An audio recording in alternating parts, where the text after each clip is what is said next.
So it's pretty obvious, but if you can do what you want to do anyways as your job, that's like perfect. Hello YouTubers, this is a noobifier. There was an unlisted behind the scenes video that I did the other day. Normally these go out only to Patreon and YouTube supporters as a sort of perk for supporting me directly. In that video I'd mentioned that I was thinking about retiring, and don't worry, I'm not going to start to sound like a broken record because I know that it's been mentioned several times lately. So I'm pretty much done. But the memo went in and it's official, which is why that I'm mentioning it for the last time today in this video. Near the end of January is the date, which is super exciting. So I've decided to close out that 30-year chapter of my life and focus on becoming a full-time content creator. It's going to sound perhaps stupid, but content started out as a hobby, and it was started simply because I wanted to learn how to edit videos in Premiere. I posted a couple YouTube videos here and there. They gained very minimal traction, 1 or 2 subs here and there, then 10 and 20, and so on. It grew, and it was very easy to do this on a lesser level in my spare time. And as it grew, my desire to produce has as well. Work has started to limit how much I could actually invest into content, and I feel like work is hindering my potential. I used content creation overseas during my recent time in Kuwait as a tool, a way of doing something familiar as part of my routine. This is the strongest coping mechanism that any soldier can have. That's his or her best weapon to keep sharp and not become a casualty. So thank you for giving me a reason to make content, and thank you for engaging in the comments and helping grow the channel, because without people to watch, 100% of everything I do is for nothing. No community equals no community content. So currently I'm going to focus on one physical upgrade that was done to the studio to prepare for this. I'm going to be expanding into Twitch and YouTube Live. I'm going to continue to make the videos that you expect, however you may see me pop up live, and if you see that, I would invite you to come and join in. Simultaneously on StarCitizen, I'm going to be streaming on Twitch, and you must appreciate though that I am a gamer and I play more than just StarCitizen. So Twitch will be a new community for me despite already having 1,600 followers and having never gone live. Twitch will be used to stream variety, and more often than not, it'll be on a schedule. For this, I have Monster MTX set up as a car for both Formula, Drift, and Road, either in VR or monitor. It's like the perfect car rig. That rig is going to get some more additions to make it ready for streaming, which includes extra monitors for reading chat and a switching keyboard. The reason that I'm not showing that part of the studio is that there's work being done and it's a bit of a secret. But I will say that there's a new setup going in there for DCS Fixed and Rotor, for MS Flight, Star Citizen, Star Wars Squadrons, and any of those other types of games that are going to be live streamed. So flight sims.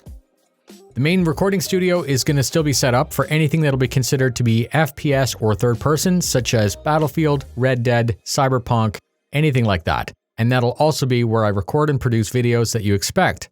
I don't know specifically how broad I'm going to go, but the original plan for the large conference table was to have podcasts, discussions, and interviews. And there was also a spot in the studio that was never used. So running in the background right now, you can see the focus for today, which is a second, more intimate spot that could be used for on-screen conversations. 2 cameras, 2 mics, 2 people. The couch that was there was pretty sucky, and it wasn't very natural for conversations because both people are looking forward. I wanted to update that space and provide storage, display, and a fun backdrop. The couch was moved out and a modular IKEA closet organizer was moved in. Pretty sure they never intended for it to be used like this, but it's freestanding, resting on the floor and tied to the ceiling. It leaves all sorts of room for light to cast all over the wall, and it's the perfect place to finally display some of the cameras that I've collected over the years.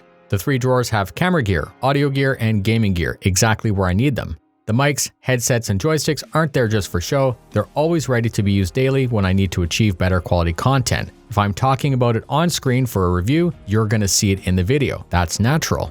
And if I'm comparing something to another thing, I need to show you both. It's fundamental to the content here, and if I need to dig something up out of a box that's behind the furnace, I may not, or it'll simply add to production time.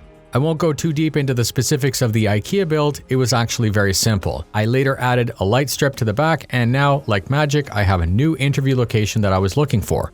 I think green screens do have their place in Twitch, but it's mainly if there's no space available, or if you're like in an apartment and you're sharing a bedroom and you don't want people to see your bed. I would prefer to show you something very cool and real as a background. By using cameras with large aperture lenses, I can get shallow depth of field, resulting in what's called bokeh. Beautiful thick bokeh, when used properly with a camera that's tack-sharp eye autofocus, is the answer.